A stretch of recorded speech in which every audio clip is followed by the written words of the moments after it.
Buenos días hermanos, bienvenidos al devocional de Capilla Fidelidad. Hoy vamos a estar viendo un capítulo, quizás si lo leemos de manera rápida, pues parecerá que es simplemente una lista como de leyes antiguas, pero si nos detenemos y lo miramos a través de los ojos del Evangelio, podemos descubrir algo interesante. Hoy vamos a estudiar Deuteronomio capítulo 22 y he dividido este capítulo en 5 secciones que vamos a hablar sobre el cuidado, la responsabilidad, la identidad, la justicia sexual y la santidad práctica. Y sobre todo en este capítulo, cómo nos apunta esto hoy al Señor Jesús y cómo podemos aplicarlo a nuestra vida.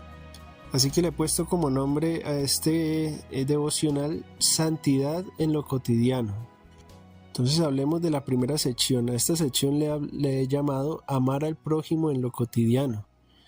Y lo podemos ver en el capítulo 22, verso 1 al 4. Leamos la primera parte. Dice, si ves el buey o la oveja de tu hermano extraviado, no te desentiendas, llévalo de vuelta. Aquí podemos ver que comenzamos con una instrucción muy concreta, pero esto puede parecer como un detalle insignificante y la verdad es que nos revela algo profundo del corazón de Dios, y es que nuestra fe debe manifestarse en esos actos reales del amor hacia el otro. En el contexto de lo que estaba pasando ahí en Israel era que los animales eran parte del sustento de cada familia y perder uno de esos animales era una pérdida económica seria. Así que devolver un animal perdido no era solo un gesto amable, sino que era un acto de justicia y de solidaridad para con la familia que lo había perdido. Y Dios ahí lo deja muy claro, dice no te desentiendas, y esta palabra es muy interesante, no te desentiendas, porque muchas veces en nuestra vida, hoy en día, podemos ver este tipo de situaciones donde podemos ayudar, pero decidimos ignorar. Y Jesús llevó esta idea más lejos cuando Él nos contó la historia del buen samaritano. Y era sobre esos dos religiosos que pasaron de largo y vieron a ese hombre herido, pero fue despreciado por Él. Y el único que se paró a ayudarle fue el samaritano. Él se detuvo, curó sus heridas, lo llevó a un refugio y pagó por su cuidado. Y ese es el espíritu del mandato que está dando Jesús aquí y que está dando Dios aquí. No pasar de largo, ser conscientes de ese sufrimiento ajeno y actuar con compasión. Y como aplicación hoy en día, quizás no nos vamos a encontrar un buey extraviado, pero sí podemos encontrarnos un vecino en necesidad, un amigo en necesidad, un hermano que necesita ayuda.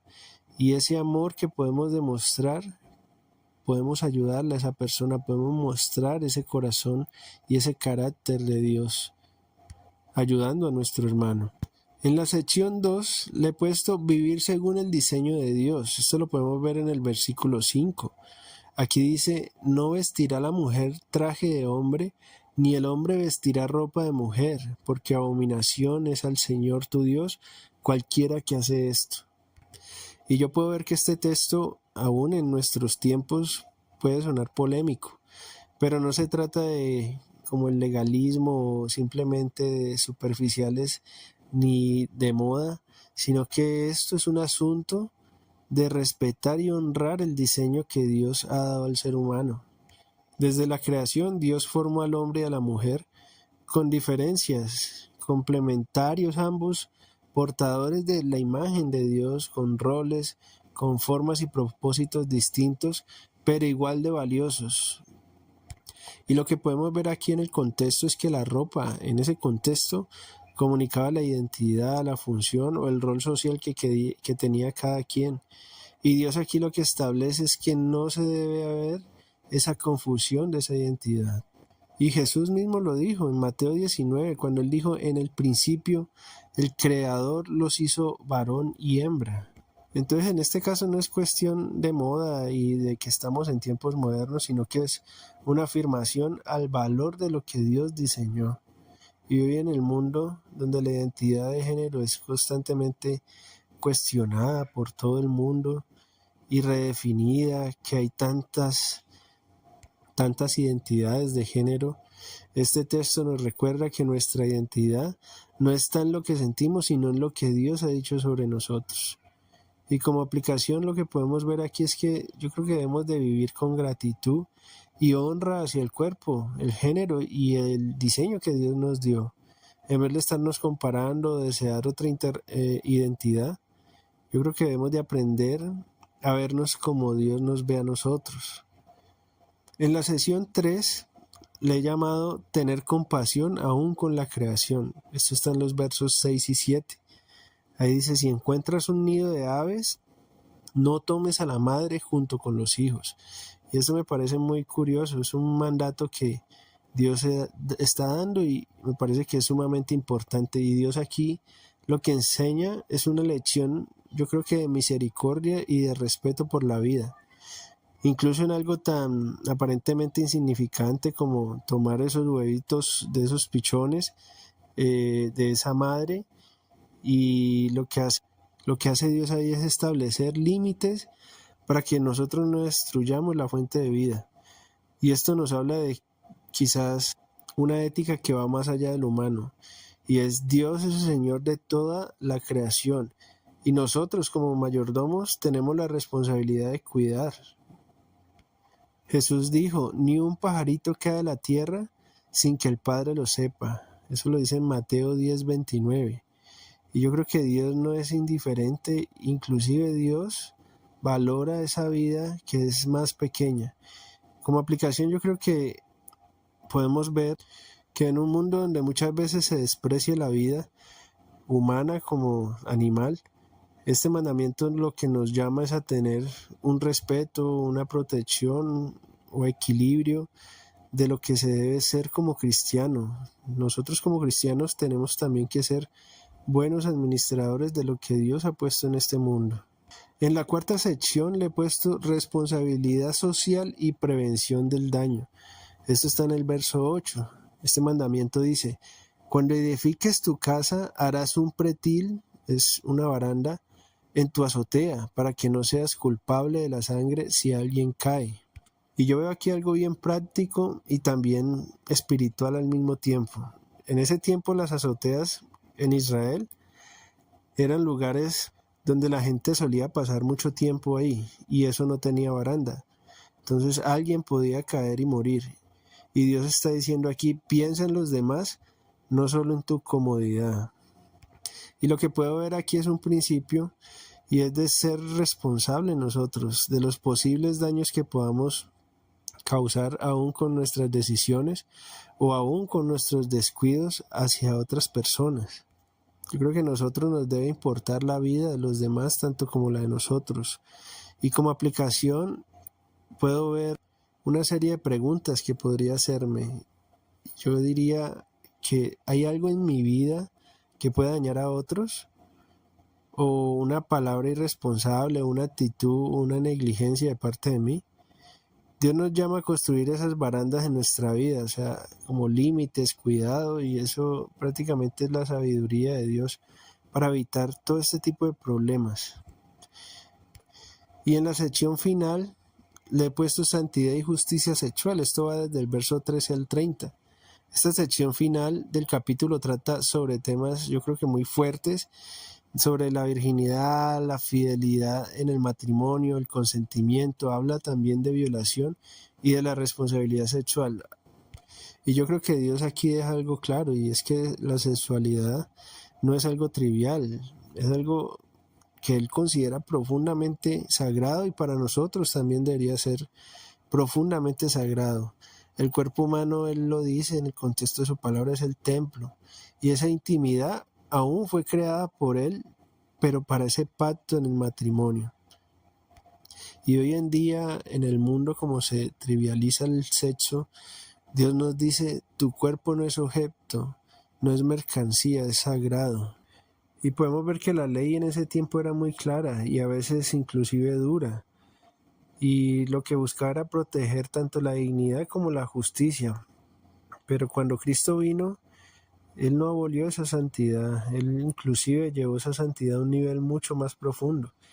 En Mateo 5:28 Él dijo, cualquiera que mire a una mujer para codiciarla, ya adulteró con ella en su corazón. Y vemos aquí que el corazón de Dios busca en nosotros que haya santidad en todo momento, que haya santidad en nuestra vida, en nuestro cuerpo también.